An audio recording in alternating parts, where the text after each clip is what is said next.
It's been a busy week for Keir Starmer, as he has been here, there and everywhere. As each day goes by, the British public wake up more and more as to how bad this guy actually is. Our job is just to share the evidence and awaken more people. Today's video, we have a clip of Starmer being abused and being publicly shamed as the British people make their feelings clear about him as he visited the Doncaster races. Before we watch the clip, hit the like and subscribe button and join our fast-growing community. The Prime Minister was among the crowd on the flagship day of the St. Leger Festival in Doncaster. The racecourse said 23,339 people attended on Saturday, an 11% increase on 2023, including the PM and his family. Jan Bruegel, ridden by jockey Sean Levy and trained by Aidan O'Brien, won the St. Leger, the final classic of the British flat racing season. Keir said, "There aren't many better days out than the races in the sunshine." It's a pleasure to be back in Doncaster for the historic St. Leger this year. Whilst he seemingly enjoyed his day out, the British public made their feelings clear as footage Starmer getting an earful as a group of racegoers chant insults at him. The clip, shot by St. Leger goer Amanda Teasdale, shows Keir and his wife Victoria flanked by security as they make their way to the seats in the grandstand. Several members of the crowd can be heard chanting Danker, but with a W, at him, while another hurls an insult about pensioners, referencing Labour's recent and controversial cut to winter fuel allowances for millions of OAPs. As the party make their way up the stairs, a chorus of boos can be heard directed towards Keir. Check it out.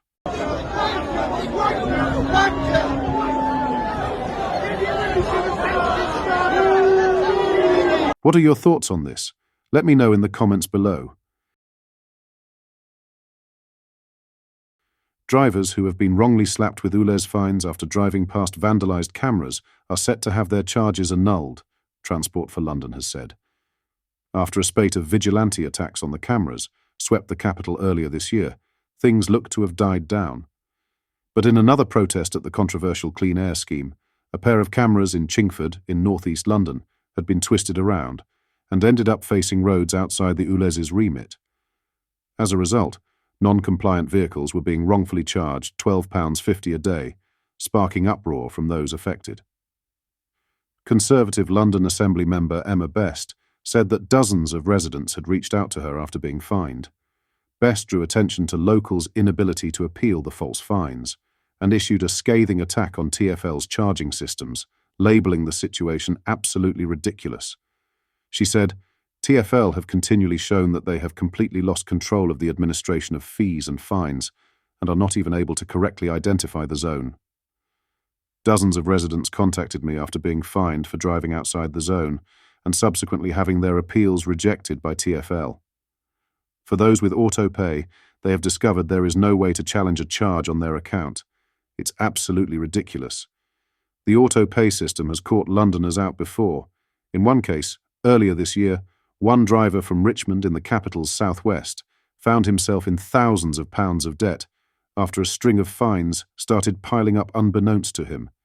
And camera vandalism has made headlines too in the wake of London Mayor Sadiq Khan's controversial ULEZ expansion in August 2023. Residents in the outskirts of London, who suddenly found themselves at the behest of the Clean Air scheme faced, and still face, a choice between finding a new, compliant vehicle or forking out to pay the ULEZ charges. In response to the scheme's expansion, disgruntled drivers began obscuring, cutting down and destroying the newly installed cameras, much to TfL's chagrin.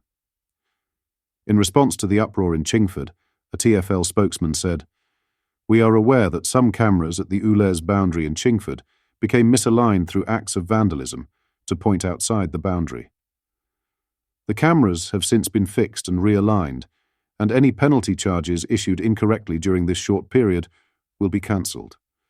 Camera vandalism will not stop the ULEZ operating London-wide.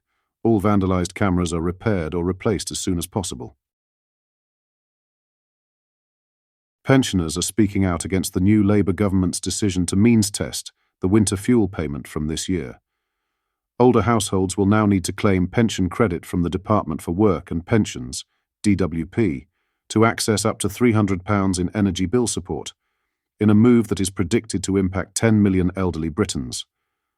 Despite the allowance being reserved for poorer pensioners, new analysis from Age UK suggests 2.5 million older people on low incomes will be impacted. This is a higher figure than the charity's previous estimate of 2 million, and suggests the government will need to take further action to ensure the winter fuel payment is accessible to those most in need. Notably, this number excludes the unknown number of pensioners with higher incomes who are sick or disabled and who are likely to be hit with unavoidably high energy bills due to their circumstances. Based on Age UK's analysis of DWP figures, 1.6 million pensioners are living in poverty, while an additional 900,000 have incomes just above the poverty line. As part of its campaign to get the government to reverse its decision, Age UK has launched a petition to lobby MPs over the issue. The Save the Winter Fuel Payment for Struggling Pensioners petition currently has more than 513,000 signatures and is targeting 650,000. On top of this campaign, Age UK is sharing the testimonies of older people who are preparing to be impacted by means testing the allowance. Arnold, 87, reached out to the charity to share how he and his partner will be affected this winter. He shared, "As a senior couple, it will be very hard to make ends meet. As ever, week daily living get harder and harder. Food, gas, electric is getting dearer all the time." Andrew, 69, added, "We are with a housing association in a bungalow with obsolete storage heaters heating. Costs during winter are in excess of £380 per month, currently paying £250 per month to cover winter costs. I rely on oil and electric to heat my home, and the winter fuel payment is a very welcome help in providing this," Peter, 87, explained.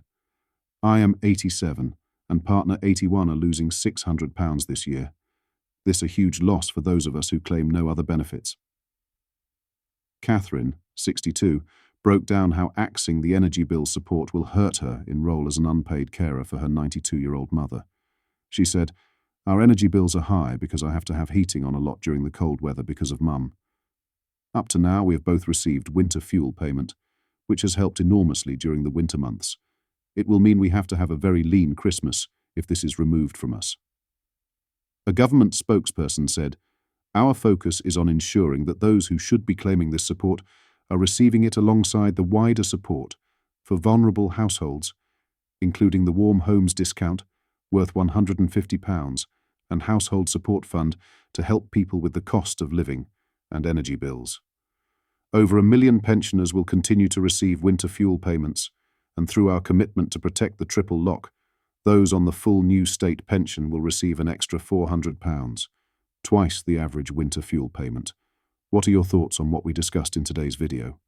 Let me know down in the comments section below. If you've not yet already, make sure you do drop a like on this video and subscribe to the channel for more British content. Thank you. Take care. Goodbye.